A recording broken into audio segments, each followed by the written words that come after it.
আজকে সকালে একটা ইম্পর্টেন্ট কাজের জন্য 2 লাখ টাকার প্রয়োজন ছিল। তো ব্যাংকে আমার অ্যাকাউন্ট থেকে টাকা তুলতে গেলে তারা বলে যে 1 লাখ টাকার বেশি দিবে না। একটি অ্যাকাউন্ট থেকে টাকা উঠানো যাবে সর্বোচ্চ 1 লাখ। এছাড়া কেন্দ্রীয় ব্যাংক আজকের জন্য প্রধান কার্যালয় থেকে শাখায় টাকা দেওয়া বন্ধ রাখারও নির্দেশনা দিয়েছে। তো আর কোনো উপায় না পেয়ে এটিএমে গেলাম, বাট এটিএমে গিয়েও দেখি টাকা নেই। এখন কি করব?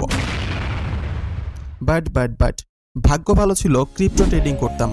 বাইন্যান্সে ডলার ছিল অ্যান্ড যত খুশি আমি বের করতে পারবো। এর জন্য কাউকে কয়ফিয়ত দিতে হবে না।